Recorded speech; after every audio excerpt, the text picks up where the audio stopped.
இப்போ வரைக்கும் அவருக்கு எல்லா தயாரிப்பாளர் சங்கத்தில் எல்லாருமே அவருடைய நண்பர்கள் தான், எல்லாருக்குமே பழக்கமானவர் தான். ஆனால் இதோடைய முழு காரணம் வந்து இன்னும் இதுவரைக்கும் அவருக்கு வந்து தெரியல. காரணம் என்ன? ஏன் சொல்கிறேன் அப்படின்னா, ஏன் தெரியல அப்படின்னா, அவர் வந்து இப்படியான ஒரு முடிவை எடுக்க போகிறாரு அப்படிங்கிறது கடைசி நிமிஷம் வரைக்கும் அவர் கூடவே இருந்த ஓட்டுநருக்கு தெரியல, கார் டிரைவருக்கு தெரியல. அவர் வந்து காரை எடுத்துகிட்டு போய் அடையார் அந்த பாலத்து பக்கத்தில் வந்து அவர் போயிட்டு இருக்கும்போது ஒரு வாக்கிங் மாதிரி போயிருக்காரு. வாக்கிங் போயிட்டு திரும்பி ரிட்டர்ன் வந்து காரில் ஏற போகிறவர் அந்த அந்த நொடியில் வந்து என்ன நினச்சாருன்னு தெரியல. டக்குன்னு கதவை டோரை சாத்திட்டு உடனே பக்கத்தில் போயிட்டு அந்த கைப்பிடி சுவர்லேருந்து ஏறி குதித்து உள்ளே தவறி விழுந்திருக்காரு. அதாவது உள்ளே விழுந்திருக்காரு. அது திட்டம் அவர் பிளான் படியே விழுந்திருக்காரு. அது வந்து எப்படி இந்த நிமிஷம் வரைக்கும் நல்லா பேசிக்கிட்டு இருந்தார், வாக்கிங் போயிட்டு வர்றாரு.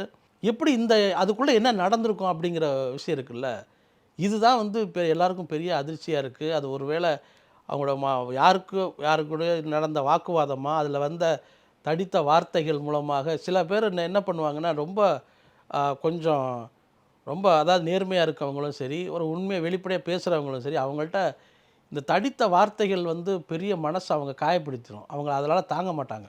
என்னதான் வந்து துணிச்சலாக ஒரு மேடையில் வந்து பேசுகிறதும், ஒரு பெரிய ஹீரோவை எதிர்த்து பேசுகிறதும், ஒரு அட்வைஸ் பண்ணுறதும் அப்படிங்கிறது இருந்தாலுமே, இந்த மாதிரி ஒரு அவமானகரமான வார்த்தைகளை வந்து வரும்பொழுது, அதை வந்து அந்த மாதிரியான நபர்கள் வந்து தாங்க மாட்டாங்க. அதுக்கு வந்து அவங்க சடனாக எடுக்கிற முடிவு தான் இந்த மாதிரி முடிஞ்சிடும். ஸோ அப்படி தான் வந்து அன்னைக்கு வந்து நடந்திருக்கு.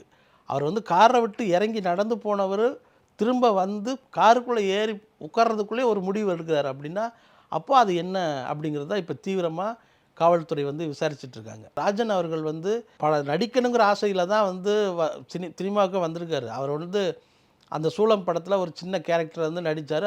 அதுக்கு பிறகு வந்து நிறைய படங்களில் சமீப காலத்தில் வந்து நிறைய நடிச்சுக்கிட்டு இருந்தார். அவருடைய நோக்கம் என்னென்னா, சினிமாவில் வந்து இந்த ஜாலி பண்ணுறது, இந்த பணத்தை வந்து தயாரிப்பாளர்களை ஏமாற்றிட்டு வெட்டியாக செலவு பண்ணுறது, இதெல்லாம் அவர் நேரடியாக பார்த்து வந்து அது அங்கேயே கண்டிக்கிறாரு.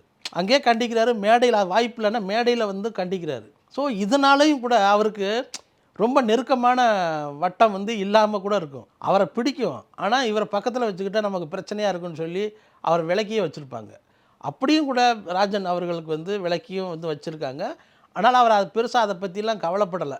அவருடைய வாழ்க்கையை வந்து தனிமை வாழ்க்கையை வந்து அவர் வந்து இங்கே வந்து வாழ்ந்துக்கிட்டு தான் இருந்தார். அதை விடுதியில் வந்து தங்கி அதுலேருந்து அங்கேருந்து அவர் வந்து திரைப்படங்களுக்கு போகிறதும், நிகழ்ச்சிகளுக்கு போகிறதும், இப்படி தான் வந்து அவர் வந்து கடைசி வரைக்கும் வாழ்ந்துக்கிட்டு இருந்தார்.